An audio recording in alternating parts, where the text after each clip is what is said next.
Welcome to engineer Raj YouTube channel. ಇವಾಗ ನಾವು 2-3 class ಸಂವಿಧಾನ ಬಗ್ಗೆ ತೊಗೊಂಡಿದ್ದೀವಿ. ಅದರದ್ದು ಫಸ್ಟ್ ಒಂದು ಟೆಸ್ಟ್ ತೊಗೊಂಡ್ಬಿಡೋಣ. ಯಾಕಂದ್ರೆ ನೀವು ಎಷ್ಟು ಓದ್ತಾ ಇದ್ದೀರಿ ಅನ್ನೋದು ನಿಮ್ಗೆ ಹೇಳಿದ್ದೀನಿ. ನೀವೇನೋ ಓದಿದ್ರು ನೀವೇನೋ ಮಾಡಿದ್ರು ನಿಮ್ಮನ್ನು ನೀವು ಪರೀಕ್ಷೆ ಮಾಡ್ಕೋಬೇಕು. ಆ ಥರ ಅದ್ರ ಸಲುವಾಗಿ ಈ ಪರೀಕ್ಷೆ, ಅದಕ್ಕಾಗಿ ಈ ಇವತ್ತು ಟೆಸ್ಟ್ ಕಂಡಕ್ಟ್ ಮಾಡ್ತೇವೆ. ಒಂದು ತಿಳ್ಕೊಳ್ಳಿ, ಹಿಂದಿನ ಕಾಲದಲ್ಲಿ ಅಂದರೆ ಒಂದು 10-15 ವರ್ಷದ ಹಿಂದುಗಡೆ ಕಪ್ಪು ಹಲಿಗೆ ಮೇಲೆ ಬಿಳಿ ಚಾಪೀಸ್ ಯಂತ್ರ ಬರೀತಿದ್ರು. ಬಿಳಿ ಚಾಪೀಸ್ ಯಂತ್ರ ಬರೆದಾಗ ವಿದ್ಯಾರ್ಥಿಗಳ ಜೀವನ ಉಜ್ವಲವಾಗ್ತಿತ್ತು. ಆದ್ರೆ ಬದಲಾದ ಕಾಲಘಟ್ಟದಲ್ಲಿ ಏನು ಮಾಡ್ತೀವಿ, ಬಿಳಿ ಬೋರ್ಡ್ ಮೇಲೆ ಕಪ್ಪು ಬಣ್ಣದಿಂದ ನಾವು ಬರಿತೀವಿ. ಆದ್ರೆ ಜ್ಞಾನ ಸೇಮ್ ಇರೋದು, ಆದ್ರೆ ಬರೆಯುವ ರೀತಿಗಳು ಬದಲಾಗ್ಯಾವ. ಆದ್ರೆ ಕಾಂಪಿಟೇಷನ್ ಮಾತ್ರ, ಸ್ಪರ್ಧಾ ಜಗತ್ತು ಮಾತ್ರ ಬದಲಾಗಿಲ್ಲ. ಪ್ರತಿಯೊಂದು ದಿನ ಹೊಸ ಸ್ಪರ್ಧಾಗಳು ಹುಟ್ಕೋತಾ ಇದಾರ. ಪ್ರತಿಯೊಬ್ಬರಲ್ಲಿ ಆಕಾಂಕ್ಷೆಗಳು ಹುಟ್ಟುತ್ತಾ ಇದ್ದಾವ. ಸರ್ಕಾರಿ ನೌಕರಿ ಪಡಿಬೇಕನ್ನೋ ಹಂಬಲ ಎಲ್ಲರಲ್ಲಿ ಜಾಸ್ತಿ ಐತಿ. ಹಾಗಾಗಿ ನೀವೇನು ಮಾಡಬೇಕು, ನಿಮ್ಮನ್ನು ನೀವು ಪ್ರತಿದಿನ ಪರೀಕ್ಷೆ ಮಾಡ್ಕೋಬೇಕು. ನೀವು ಓದಿದ್ದು ಎಷ್ಟು ಮನನ ಆಗೈತೆ ಅನ್ನೋದು ತಿಳ್ಕೊತಾ ಇರಬೇಕು. ಹಾಗಾಗಿ ಇವತ್ತು ಟೆಸ್ಟ್ ತೆಗೆದುಕೊಳ್ಳೋಣ. ಫಸ್ಟ್ ಟೆಸ್ಟ್ ನೋಡೋಣ, ಸಂವಿಧಾನದ ಬಗ್ಗೆ ನಿಮಗೆ ಇಲ್ಲಿವರೆಗೂ ಎಷ್ಟು ಅರ್ಥ ಆಗೈತೆ ಅಂತೇಳಿ. ಮೋಸ್ಟ್ ಇಂಪಾರ್ಟೆಂಟ್ 12 ಕ್ವಶನ್ಸ್ ನಾ ತಂದಿದ್ದೀನಿ. ಇದನ್ನ ಆಲ್ಮೋಸ್ಟ್ ಆಲ್ ಈ 12 ಕ್ವಶನ್ ಅಲ್ಲಿ ಒಂದು ಕ್ವಶನ್ ಮಾತ್ರ, ನೀವು ಯಾವುದೇ ಕಾಂಪಿಟೇಟಿವ್ ಎಕ್ಸಾಮ್ ಅಲ್ಲಿ ಹೋರಿ, ಒಂದು ಕ್ವಶನ್ ಈ 12ರಲ್ಲಿ ಒಂದು ಕ್ವಶನ್ 100% ಇರುತ್ತಾ. ಡೈರೆಕ್ಟ್ ಆರ್ ಇಂಡೈರೆಕ್ಟ್ಲಿ ನಾ ಹೇಳಿರೋ ಕಾನ್ಸೆಪ್ಟ್ ಇದೆಯಲ್ಲ 2-3 ಕ್ಲಾಸಲ್ಲಿ, ಆ ಕಾನ್ಸೆಪ್ಟ್ ಅಲ್ಲಿ 100% ಒಂದು ಕ್ವಶನ್ ಸಂವಿಧಾನದ ಮೇಲೆ ಇರುತ್ತೆ. ಹಾಗಾಗಿ ತರೋವಾಗಿ ನೋಟ್ಸ್ ಮಾಡ್ರಿ, ಪ್ರಿಪೇರ್ ಮಾಡ್ರಿ, ರೆಡಿಯಾರಿ. ನಿಮ್ಗೆ ಗೊತ್ತು, ನಿನ್ನೆ SSC GD ಬಗ್ಗೆ ಕಾಲ್ಫಾರ್ ಮಾಡಿದಾರ. ಡಿಸೆಂಬರ್ 1 ಅಪ್ಲಿಕೇಶನ್ ಹಾಕ್ಲಿಕ್ಕೆ ಪ್ರಾರಂಭ ಮಾಡಬೇಕು. 31ವರೆಗೂ ಅವಕಾಶ ಇದೆ, ಹಾಕ್ರಿ. ಒಳ್ಳೆ ಪೋಸ್ಟ್, CISF ಅಂತ ಒಂದು ಪೋಸ್ಟ್ ಇದೆ, ಸೆಂಟ್ರಲ್ ಇಂಡಸ್ಟ್ರಿಯಲ್ ಸೆಕ್ಯೂರಿಟಿ ಪೋಸ್ಟ್ ಅಂತ. NTPC ಗೊತ್ತಲ್ಲ ನಿಮಗೆ. NTPC ನಮ್ಮ ಕರ್ನಾಟಕದಲ್ಲಿ ಎಲ್ಲಿದೆ, ಬಸವನ ಬಾಗೇವಾಡಿ ತಾಲೂಕಿನ ಕೂಡಿಗೆಯಲ್ಲಿ ಒಂದು NTPC ಐತಿ. ಈ ಕಡೆ ನೀವು ಹೊಟಗಿ ಸೈಡ್ ಬಂದ್ರ, ಬಿಜಾಪುರ ದಾಟಿ ಮುಂದೆ ಹೊಟಗಿ ಬಳಿ ಬಂದ್ರ ಅಲ್ಲಿ ಒಂದು NTPC ಅಂತೈತಿ. ಕೈಗಾದಲ್ಲಿ ಅನುಸ್ತಾವರ್ ಐತಿ, ಅಲ್ಲೆಲ್ಲ ಸೆಕ್ಯೂರಿಟಿ ಫೋರ್ಸ್ ಕೊಡೋರು ಯಾರು, CISF ಅವರು. ಅವರು ಎಷ್ಟು ಪೋಸ್ಟ್ ಇದಾವ, 14,000 ಚಿಲ್ಲರ ಇದಾವ. ಅಂದ್ರೆ ಸರಿ ಸುಮಾರು 15,000 ಪೋಸ್ಟ್ಗಳಿದಾವ. ಅವೆಲ್ಲಕ್ಕೂ ನೀವು ಈ ಥರ ನಾ ಹೇಳಿದ ಕಂಟೆಂಟ್ ಪ್ರಿಪೇರ್ ಮಾಡಿರಿ. ನೀವು ನಿಮ್ಮ ಓನ್ ಆಗಿನೂ ರೆಡಿ ಆಗ್ರಿ. ಖಂಡಿತವಾಗಿಯೂ ನೀವು ಎಕ್ಸಾಮ್ ಪಾಸ್ ಆಗ್ತೀರಿ. ಒಳ್ಳೆ ಸ್ಯಾಲ್ರಿ ಇದೆ, ಒಳ್ಳೆ ಫ್ಯೂಚರ್ ಇದೆ, ಒಳ್ಳೆ ಗ್ರೌತ್ ಇದೆ. ಅದರಲ್ಲಿ ನಾನು ನೋಡಿದ್ದೀನಿ, ಅವ್ರು ಪರ್ಸನಲಿ ನಾನು NTPCಯಲ್ಲಿ ವರ್ಕ್ ಮಾಡುವಾಗ ನಾವು ನೋಡಿದ್ದೀನಿ. Okay, let's come to the point. Test number 1 conduct ಮಾಡೋಣ. ಫಸ್ಟ್ ಕ್ವಶನ್ ಬಂದ್ಬಿಟ್ಟು ಏನು ತೊಗೊಂಡಿದ್ದೀನಿ ಅಂದ್ರೆ, ಭಾರತದ ಸಂವಿಧಾನ ಯಾವಾಗ ಅಂಗೀಕರಿಸಲಾಯಿತು? ಭಾರತದ ಸಂವಿಧಾನ ಯಾವಾಗ ಅಂಗೀಕರಿಸಲಾಯಿತು? ನಿಮ್ಗೆ ಆನ್ಸರ್ ಗೊತ್ತಿದ್ರೆ ನೋಟ್ ಮಾಡ್ಕೋರಿ, ಇಲ್ಲಾಂದ್ರೆ ಈ ಕ್ವಶನ್ ಬರೆದಿಟ್ಕೊಂಡು ನೀವು ಒಂದು ನೋಟ್ಸಲ್ಲಿ ಮಾಡ್ಕೊಂಡು ಇಟ್ಕೊಂಡಿರಿ. ಯಾಕಂದ್ರೆ ಇದು exam point of view very important. November 26, 1949. November 26, 1949ರಲ್ಲಿ ಭಾರತದ ಸಂವಿಧಾನವನ್ನು ಅಂಗೀಕರಿಸಲಾಯಿತು, ಅಳವಡಿಸಿಕೊಳ್ಳಲಾಯಿತು. ಅದೇ ಭಾರತ ಸಂವಿಧಾನ ಜಾರಿಗೆ ಯಾವಾಗ ಬಂತು? ಜನವರಿ 26, 1950. ಒಂದು ಕ್ವಶನ್ ಅಲ್ಲಿ 2 ಕ್ವಶನ್ ಮಾಡಿ ತೋರಿಸಿದ್ವಿ ನಿಮಗೆ. ಇನ್ನು ನೆಕ್ಸ್ಟ್ ಕ್ವಶನ್ ಬನ್ರಿ. ನೆಕ್ಸ್ಟ್ ಕ್ವಶನ್ ನಂಬರ್ 2, ಯಾವ ವರ್ಷದಿಂದ ಸಂವಿಧಾನದ ದಿನ ಆಚರಿಸಲು ಪ್ರಾರಂಭಿಸಲಾಯಿತು? ನಿಮ್ಗೆ ಏನಾದ್ರೂ ಉತ್ತರ ಗೊತ್ತಿದ್ರೆ ಬರ್ಕೋರಿ, ಇಲ್ಲಾಂದ್ರೆ ನೋಟ್ ಮಾಡ್ಕೊಳ್ಳಿ. ಇದು ನಿಮ್ಮ ಎಕ್ಸಾಮ್ ಪರ್ಪೋಸು ವೆರಿ ಇಂಪಾರ್ಟೆಂಟು. 2015ರಿಂದನೇ ಯಾಕೆ ಪ್ರಾರಂಭ ಮಾಡಿದ್ರು ಅಂದ್ರೆ, ಡಾಕ್ಟರ್ BR ಅಂಬೇಡ್ಕರ್ ಅವರ 125ನೇ ವರ್ಷಾಚರಣೆಯ ನಿಮಿತ್ತವಾಗಿ ಭಾರತದಲ್ಲಿ ಸಂವಿಧಾನ ದಿನಾಚರಣೆ ಆಚರಣೆ ಮಾಡಲು ಪ್ರಾರಂಭಿಸಿದರು. ಇಂಡಿಯನ್ ಕಾನ್ಸ್ಟಿಟ್ಯೂಷನ್ ಡೇ ಅಂತ ನವೆಂಬರ್ 26ರಂದು ನಾವು ಆಚರಣೆ ಮಾಡ್ತೀವಿ. ಸಂವಿಧಾನ ದಿನ ಯಾವ ವರ್ಷ ಅಂತಿದೆ ನೋಡಿ. ನೀವು ಯಾವ ದಿನ ಅಂತ ಬಂದಾಗ ಹುಷಾರಾಗಿ ಹಾಕ್ಬೇಕು ನೋಡ್ರಿ. ಯಾವ ವರ್ಷ ಅಂತ ಕೀವರ್ಡು, ವರ್ಷ ಅಂದಲ್ಲಿ 2015. ಮತ್ತೆ ಇನ್ನೊಂದು ತಿಳ್ಕೊರಿ, ಅದೇ 2015ರಲ್ಲಿ ಕೂಡ ವಿಶ್ವಸಂಸ್ಥೆಯು ಕೂಡ ಡಾಕ್ಟರ್ ಬಿ ಆರ್ ಅಂಬೇಡ್ಕರ್ರ ಗೌರವಾರ್ಥವಾಗಿ ವಿಶ್ವ ಜ್ಞಾನ ಜ್ಯೋತಿ ದಿನವಾಗಿ ಆಚರಿಸಿದರು. ಏನು? ವಿಶ್ವ ಜ್ಞಾನ ಜ್ಯೋತಿ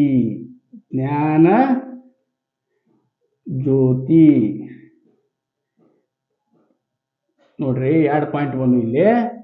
ವಿಶ್ವ ಜ್ಞಾನ ಜ್ಯೋತಿ ದಿನವಾಗಿ ಆಚರಿಸಿದರು 2015ರಲ್ಲಿ. ಬನ್ನಿ ನೆಕ್ಸ್ಟ್ ಪಾಯಿಂಟ್ ಬನ್ನಿ. ನೆಕ್ಸ್ಟ್ ಕ್ವಶನ್ ಯಾವ್ದಿದೆ ಅಂತ ನೋಡೋಣ. ನೆಕ್ಸ್ಟ್ ಕ್ವಶನ್, ಯಾರ ಶಿಫಾರಸಿನಂತೆ ಭಾರತದ ಸಂವಿಧಾನ ರಚನಾ ಸಭೆ ಆಯೋಜಿಸಲಾಯಿತು? ಯಾರು?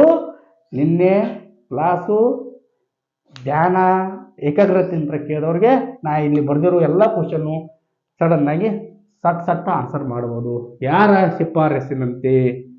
ಸರ್ ಪಿಥಿಕ್ಸ್ ಲಾರೆನ್ಸ್ ನೇತೃತ್ವದ 1946ರ ಕ್ಯಾಬಿನೆಟ್ ಆಯೋಗದ ಶಿಫಾರಸಿನಂತೆ, ಏನು? ಕ್ಯಾಬಿನೆಟ್ ನಿಯೋಗದ ಶಿಫಾರಸಿನಂತೆ. ಆನ್ಸರ್ ಏನು? 1946 ಕ್ಯಾಬಿನೆಟ್ ನಿಯೋಗದ ಶಿಫಾರಸಿನಂತೆ ಸಂವಿಧಾನ ರಚನಾ ಸಭೆಯನ್ನು ಆಯೋಜಿಸಲಾಯಿತು. ತಿಳ್ಕೊಳ್ಳಿ, ಕ್ಯಾಬಿನೆಟ್ ನಿಯೋಗ 1946ರಲ್ಲಿ ಕ್ಯಾಬಿನೆಟ್ ನಿಯೋಗ 3 ಸದಸ್ಯರನ್ನು ಒಳಗೊಂಡಿತ್ತು. ಎ.ವಿ. ಅಲೆಕ್ಸಾಂಡರ್ ಮತ್ತು ಕ್ರಿಪ್ಸ್. ಸರ್ ಪಿಥಿಕ್ಸ್ ಅವರನ್ನು ಹೊರತುಪಡಿಸಿದ್ರೆ ಸರ್ ಪಿಥಿಕ್ಸ್ ಲಾರೆನ್ಸ್ ಅವರು ಅಧ್ಯಕ್ಷರಾಗಿದ್ದರು. ಅದು ಮೊನ್ನಿನ ವಿಡಿಯೋದಲ್ಲಿ ನೀವೆಲ್ಲ ನೋಡಿದ್ದೀರಿ. ಅದ್ರ ಇನ್ನೊಂದು ಅರ್ಥ ಆಗಿಲ್ಲ ಅಂದ್ರೆ ಮತ್ತೆ ವಾಪಸ್ ಹೋಗಿ ನೋಡ್ರಿ. ನೆಕ್ಸ್ಟ್ ಕ್ವಶನ್ ಬನ್ರಿ. ಕ್ವಶನ್ ನಂಬರ್ 4, ಸಂವಿಧಾನ ರಚನಾ ಸಮಿತಿಯ ಮೊದಲ ಅಧ್ಯಕ್ಷರು ಯಾರು? ಕ್ವಶನ್ ಅಲ್ಲಿ ಯಾವಾಗ ಟ್ವಿಸ್ಟ್ ಇರುತ್ತೆ. ಮೊದಲು ಅಂದರು ಒಂದೇ, ತಾತ್ಕಾಲಿಕ ಅಧ್ಯಕ್ಷರಂದ್ರು ಒಂದೇ. ಏನು? ತಾತ್ಕಾಲಿಕ ಅಧ್ಯಕ್ಷರು ಯಾರಾಗಿದ್ರು? ಡಾಕ್ಟರ್ ಸಚ್ಚಿದಾನಂದ ಸಿನ್ಹಾ. ಯಾರು? ಡಾಕ್ಟರ್ ಸಚ್ಚಿದಾನಂದ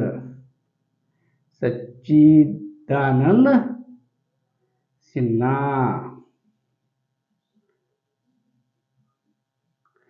ಡಾಕ್ಟರ್ ಸಚ್ಚಿದಾನಂದ ಸಿನ್ಹಾ ಅವರು ಸಂವಿಧಾನ ರಚನಾ ಸಮಿತಿಯ ತಾತ್ಕಾಲಿಕ ಅಧ್ಯಕ್ಷರು ಅಥವಾ ಮೊದಲ ಅಧ್ಯಕ್ಷರು ಅಂತ ತಿಳ್ಕೋಬೇಕು.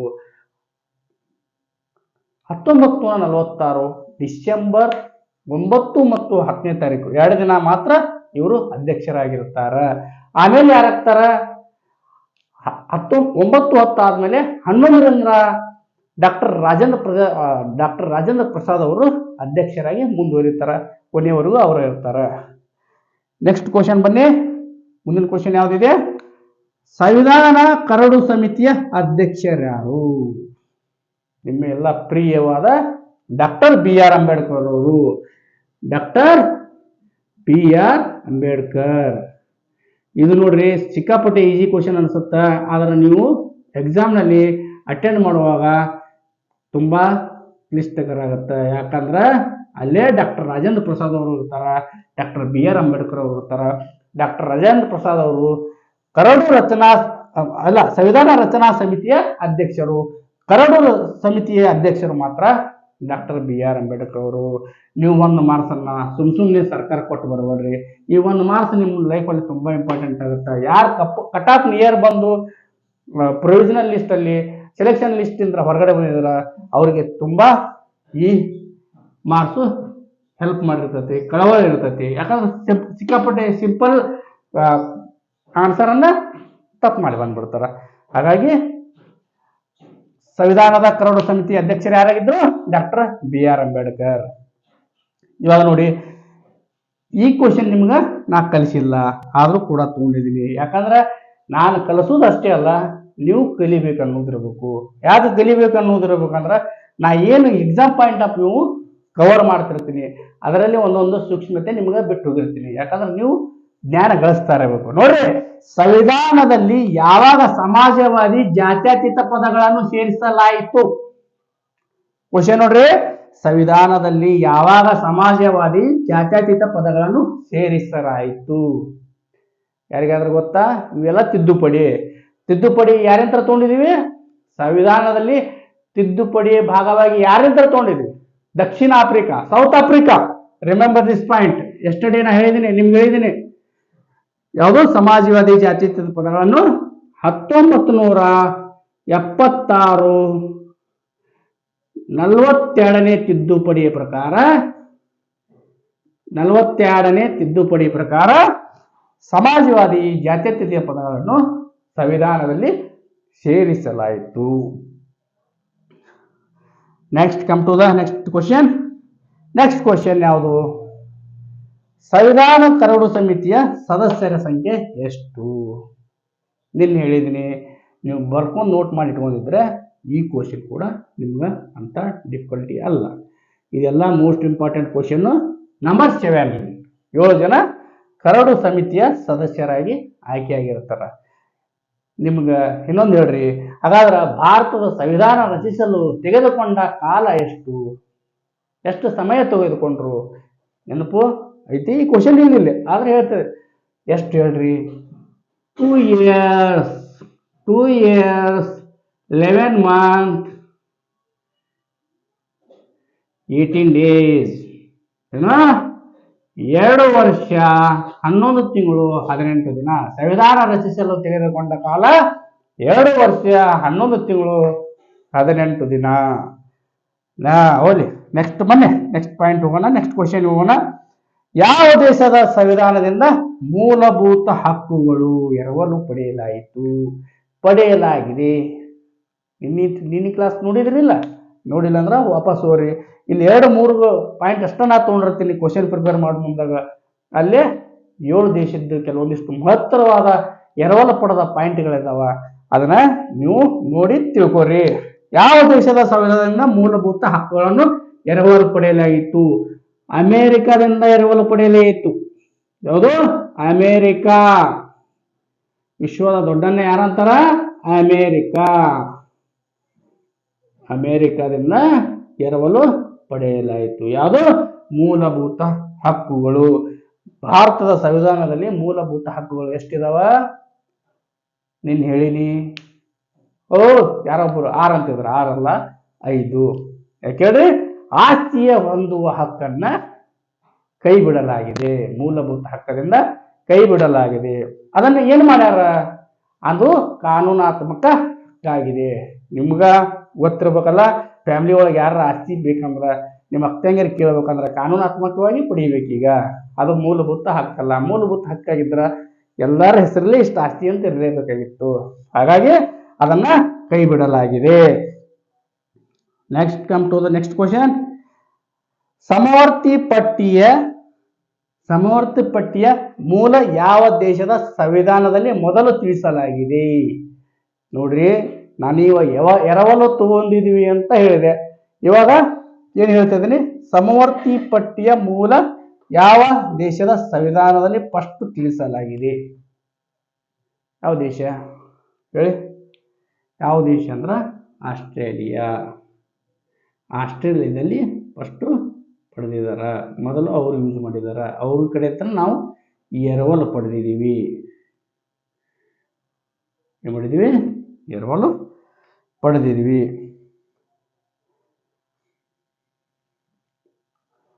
ನೆಕ್ಸ್ಟ್ ಕ್ವಶನ್ ನೋಡೋಣ. Question number 10. ಕ್ವಶನ್ ನಂಬರ್ 10 ಏನಿದೆ? ಸಂವಿಧಾನ ಪೀಠಿಕೆ ಯಾವುದರಿಂದ ಪ್ರಾರಂಭವಾಗುತ್ತದೆ? ಇದು ಸಿಕ್ಕಾಪಟ್ಟಿ ಈಸಿ ಕ್ವಶನ್. ಬಟ್ ಯಾವುದೋ ಪ್ರಿಲಿಮ್ಸ್ ಎಕ್ಸಾಮ್ ಇರಲಿ ಇದನ್ನ ಕೇಳ್ತಾರ. ಏನಂತ ಸ್ಟಾರ್ಟ್ ಆಗುತ್ತಾ? We the people of India.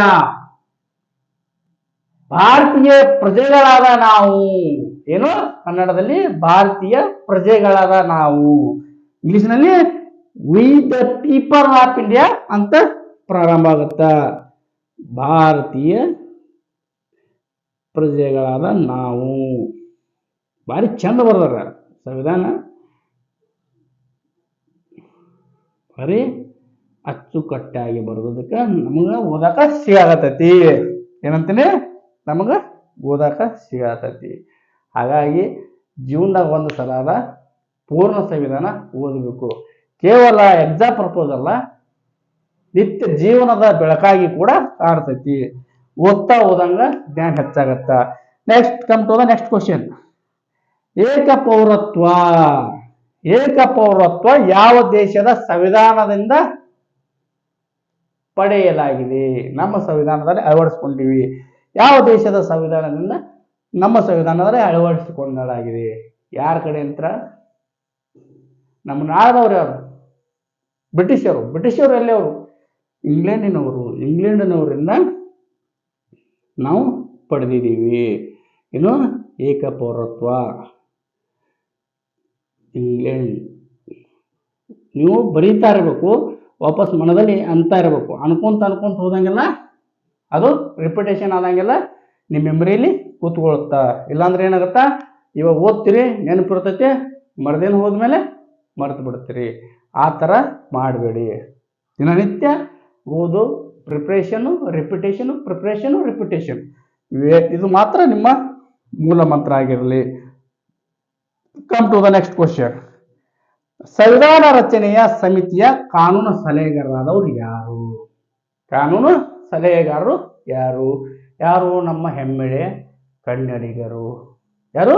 ನಮ್ಮ ಹೆಮ್ಮೆಯ ಕನ್ನಡಿಗರು. ಯಾರು? ನೀನು ಹೇಳಿದ್ದೀನಿ, ನೆನಪಿದೆ? ಯಾರಾಗಾದ್ರು ಇದ್ರೆ ಒಳ್ಳೇದಾಯ್ತು, ಇಲ್ಲಾಂದ್ರೆ ನೆನಪಿಟ್ಕೋರಿ. ಬೆನಗಲ್ ನರಸಿಂಹರಾವ್ ಅವರು. ಯಾರು? ಬೆನಗಲ್ ನರಸಿಂಹರಾವ್. ರಾವ್ ಅನ್ನೋರೆಲ್ಲ ಅವಾಗ ಭಾಳ ಜನ ಇದ್ರು. ಇವಾಗೆಲ್ಲ ಅವರು ರಾವ್ ಅನ್ನೋರೆಲ್ಲ ಆಂಧ್ರ ವಿಭಜನೆ ಆದ ಮೇಲೆ ಅವ್ರು ಏನು ಮಾಡಿದ್ರು, ಬೇರೆ ಕಡೆ ಹೋದ್ರು. ಬೆನಗಲ್ ನರಸಿಂಹರಾವ್ ಅವರು ನಮ್ಮ ಹೆಮ್ಮೆಯ ಕನ್ನಡಿಗರು, ಕಾನೂನು ಸಲಹೆಗಾರರಾಗಿದ್ರು. ಇದು 12 ಕ್ವಶನ್ ನಾನು ನಿಮಗೆ ಬರೆದು ತೋರಿಸಿದ್ದೀನಿ. 12 ಕ್ವಶನ್ ಅಲ್ಲಿ ಮತ್ತೆ 12ಕ್ಕೆ ಒಂದು 8 ಕ್ವಶನ್ ಎಕ್ಸ್ಟ್ರಾ ಮಾಡಿ ತೋರಿಸಿದ್ದೀನಿ ನಿಮ್ಗೆ. ಅಂದ್ರೆ ಒಳಗಡೆ ಒಂದು ಅಂಡರಲ್ಲಿ ಒಳಗಡೆ ಯಾವ್ಯಾವ ಬರ್ತಾವ ಅಂತೇನು ಕೆಲವೊಂದಿಷ್ಟು 1 ಕ್ವಶನ್ ಅನ್ನು ಡಬಲ್ ಕ್ವಶನ್ ಮಾಡಿ ತೋರಿಸಿದ್ದೀನಿ. Exam purpose very important. ನೀವು ಇದನ್ನ ಒಂದ್ಸಲ ನೋಡಿ ಬರ್ಕೊಂಡು ಇಟ್ಕೋರಿ. ನಿಜವಾಗಿ ಒಂದು ಯಾವ್ದಾದ್ರು ನೀವು ಯಾವ ಎಕ್ಸಾಮ್ ಬರೆದ್ರು ಬರ್ತಾ. SSC GD ಒಳ್ಳೆ ಪೋಸ್ಟ್ ಇದಾವೆ, 25,000 ಚಿಲ್ಲರ ಇದಾವ. ಎಲ್ಲರೂ ಅಪ್ಲೈ ಮಾಡ್ರಿ. ಅಪ್ಲೈ ಮಾಡದೇ ಇರೋರು ಕೂಡ ಅಪ್ಲೈ ಮಾಡಿಸ್ರಿ. ಯಾಕಂದ್ರೆ ಕನ್ನಡಿಗರು ಜಾಸ್ತಿ ಸೆಂಟ್ರಲ್ ಗೌರ್ಮೆಂಟ್ ಜಾಬ್ ಪಡಿಬೇಕು. ಕೇವಲ KPSCದವರು ಕರೀತಾ ಇಲ್ಲ, ನಮ್ಮ ಕರ್ನಾಟಕ ಸರ್ಕಾರ ಕರೀತಾ ಇಲ್ಲ ಅಂತೇಳಿ ಬೀದಿ ಬದಿಯಲ್ಲಿ ಕುಂತು ಜಗಳ ಮಾಡೋದಲ್ಲ. ಪ್ರತಿಭಟನೆ ಮಾಡ್ತಾ ಇದ್ದೀರಿ, ಅವರು ಕರೀಲಿ ಅಂತ ಆಸೆ ಪಡ್ತೀವಿ. ಆದ್ರೆ ಸಿಕ್ಕ ಅವಕಾಶವನ್ನು ಬಳಸ್ಕೊಳ್ಳೋವನೇ ಬುದ್ಧಿವಂತ. ಹಾಗಾಗಿ ಏನು ಮಾಡ್ರಿ, ಸಿಕ್ಕ ಅವಕಾಶವನ್ನು ಬಳಸ್ಕೊಳ್ರಿ, ರೆಡಿ ಇರ್ರಿ. ಇವಾಗ ಆಲ್ರೆಡಿ ಜಾತಿ ಸಮೀಕರಣ ಆಯಿತು, ಜಾತಿ ವರ್ಗೀಕರಣ ಆಗಿದೆ, ಒಳ ಮೀಸಲಾತಿ ಬರ್ತದೆ. ಆದಷ್ಟು ಬೇಗ ನಿಮ್ಗೆಲ್ಲರಿಗೆ ಜಾಬ್ ಸಿಗುವಂಗ ಆಗಲಿ. ಇದು ಆಗಿತ್ತು ನಂದು ಟೆಸ್ಟ್ 1 ಸಂವಿಧಾನದ ಮೇಲೆ ಹೇಳಿರುವಂಥ ಪಾಠದ ಮೇಲೆ ಫಸ್ಟ್ ಟೆಸ್ಟ್. ಇದು ಇವನ್ನೆಲ್ಲ ಪಾಯಿಂಟ್ ನೋಟ್ ಮಾಡ್ಕೊಳ್ರಿ. ಮತ್ತು ನನ್ನ channel engineer Raj qualification BE. Don't worry about BE. ನಾನೆಲ್ಲ ಒಳ್ಳೆ ಕಂಟೆಂಟು ಚಲೋತ್ನಾಗ ತಿಳಿಸ್ಕೊಡ್ತೇನೆ. ಸಬ್ಸ್ಕ್ರೈಬು ಮತ್ತು ಫಾಲೋ ಫ್ರೆಂಡ್ಸ್ ಸರ್ಕಲ್ ಕ್ರಿಯೇಟ್ ಮಾಡ್ಕೊಂಡು ನನ್ನ ವಿಡಿಯೋಗಳನ್ನು ಶೇರ್ ಮಾಡಿರಿ. ಮುಂದಿನ ಕ್ಲಾಸ್ನೊಂದಿಗೆ ಮತ್ತೆ ಭೇಟಿಯಾಗೋಣ. ಧನ್ಯವಾದಗಳು.